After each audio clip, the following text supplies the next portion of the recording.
आइए पुनः श्री राम कथा में प्रवेश करते।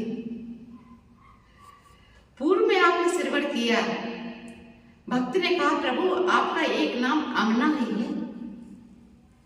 प्रभु ने कहा मेरा नाम अमना है। भक्त ने कहा हाँ प्रभु। और भक्त ने कहा प्रभु ये मन आपके ध्यान में लगता नहीं, तो मन रूपी पक्षी को आपके चरण रूपी पिंजड़े में मैं बंद करता हूं। तो प्रभु भक्त की बातें सुनकर के आनंदित हो रहे हैं, आह्लादित हो रहे हैं। प्रभु अपने भक्त को छोटे बच्चे की बात, जैसे माँ आनंदित होती छोटे बच्चों की बातें सुनकर के, वचन सुन करके, इसी प्रकार से मेरे प्यारे प्रभु भक्त की बातें सुन सुन करके आनंदित हो रहे हैं, उसी माँ की भांति। गोसाई बाबा भयभीत है, घबराए हुए हैं। भरत जी के चरित्रों का वर्णन करने के लिए बैठे हैं, लेकिन भयभीत हैं, घबराए हुए हैं। तो गुरुदेव की जड़ धूलि का ध्यान कर रहे हैं, निज मन मुकुर सुधार। आइए उदाहरण से समझिए। एक बार सुनैना मैया ने जनक महाराज से कहा कि स्वामी आप मुझे राम की कथा नित्य सुनाते हो, आज मुझे भरत की कथा श्रवण कराइए। आज महाराज भरत के चरित्रों का वर्णन कीजिए। जनक महाराज ने कहा कि देवी सुनैना, भरत के चरित्र तो अथाह सागर है।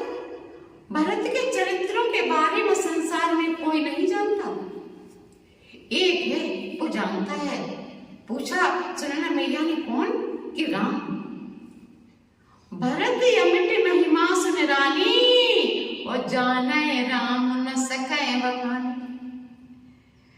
का एक है वो राम जानता है। तो सुनैना मैया ने कहा कि राम तो मेरा दामाद है, अब की बार राम जब आएंगे तो राम से मैं भरत की कथा सुनूंगी, श्रवण करूंगी। जनक महाराज ने कहा कि देवी सुनैना, राम जानते तो हैं लेकिन बखान नहीं कर सकते, क्योंकि राम की वाणी मूक हो जाएगी, गला अवरुद्ध हो जाएगा, कंठ रुक जाएगा। जानते हैं राम, लेकिन भरत की कथा बखान नहीं कर सकते। जनक महाराज ने कहा कि देवी मैं राजनीति में अग्रगण्य हूं, धर्म में धर्मज्ञ हूं, और जिस तत्व को पाने के लिए संत महात्मा वन में जाकर के हजारों वर्षों तक तप करते हैं, उस तत्व को मैंने पा लिया। लेकिन जब भरत के चरित्रों की बात आती है तो भरत के चरित्रों के आगे मैं अपने आप को बौना पाता हूं, छोटा पाता हूं। यही गुरु वशिष्ठ जी ने कहा। गुरु वशिष्ठ जी ने कहा भरत के चरित्र अथाह सागर।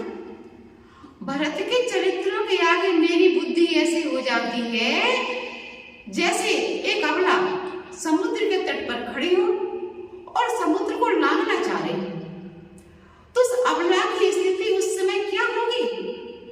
यही स्थिति भरत के चरित्रों के आगे हमारी बुद्धि की हो जाती है। तो भरत जी के चरित्र अथाह सागर, इसकी भरत के चरित्र के बारे में संसार में कोई नहीं जानता। तो गोस्वामी बाबा भयभीत हैं, घबराए हुए हैं, सदगुरुदेव की चरण धूलि का ध्यान कर रहे हैं, चरण रज का ध्यान कर रहे हैं, हाथ जोड़ करके। श्री गुरु चरण सरोज रज, निज मन मुकुर सुधार, और बरनौ रघुबर बिमल जस, जो दायक फल चार, जो दायक फल चार। सदगुरुदेव की चरण धूलि का ध्यान किया है गोस्वामी बाबा ने, क्योंकि सदगुरुदेव की चरण धूलि का ध्यान करके ये मन साफ हो जाता है। गुरुदेव की चरण धूलि से ये मन उस दर्पण की भांति साफ हो जाता है।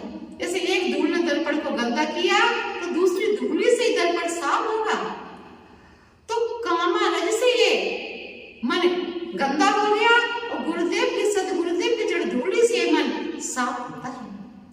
तो गुरुदेव की चरण धूलि का ध्यान किया है और अयोध्या कांड में प्रवेश कर रहे हैं गोस्वामी बाबा। जगते राम ब्याह घर आए, और नित्य नव मंगल मोदे मनाए। जब से राम ब्याए घर आए और नित नव मंगल मोद मनाए, नित नव मंगल मोद बनाए। भुवन चारि दिस भूधर भारी और सुकृति मेघ बरसै सुखवारी, सुकृति मेघ बरसै सुखवारी। जब से राम ब्याए घर आए और नित्य नव मंगल मोद मनाए। जब से राम जी का विवाह होकर के आया है, अवधपुरी में नित्य नए नए उत्सव मनाए जा रहे हैं। अवधपुर वासी आनंदित हो रहे हैं। 6 माह बीत गए हैं, लेकिन नित्य नए नए उत्सव मनाए जा रहे हैं राम जी के विवाह के। सभी आनंदित हो रहे हैं। देखिए, जब 6 माह बीत गए हैं, दशरथ महाराज के भवन के दरवाजे पर बड़ा सा दर्पण लगा। जब दशरथ महाराज सज संवर के जाते हैं सभागार के लिए, तो पहले एक बार दर्पण में अपने आप को देखते हैं। जब दशरथ महाराज सज संवर के भवन के लिए चल दिए, सभागार के लिए चल दिए दशरथ महाराज, तो अपने आप को दर्पण में देखा।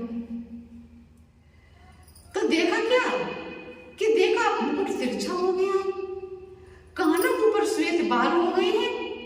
दशरथ महाराज प्रबुद्ध ज्ञानी भक्त है मेरे प्रभु के, और राजा प्रबुद्ध ज्ञानी होता है, विवेकी होता है। समझ गए कि मेरे प्रभु का इशारा है, मेरा चौथापन आ गया है और चौथेपन में प्रभु का भजन करना चाहिए।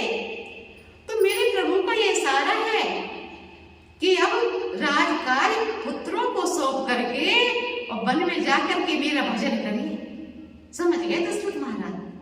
देखिए, मेरे प्रभु पहले दूती भेजते हैं, इशारा करते हैं। सबसे पहले कानों के ऊपर श्वेत बाल हो गए, तो प्रभु का इशारा आया कि प्रभु का भजन करिए, मेरा भजन करिए। फिर नेत्र ज्योति कम हो गई, तो प्रभु का दूसरी दूती आ गई प्रभु की कि मेरा भजन करिए।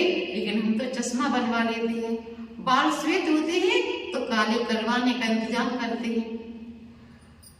कानों से कम सुनाई पड़ने लगा, प्रभु की तीसरी धुती आ गई। घुटनों में दर्द होने लगा, प्रभु की चौथी धुती आ गई। लेकिन हम तब भी प्रभु का भजन नहीं करते। लेकिन दशरथ महाराज मेरे प्यारे प्रभु का इशारा समझ गए।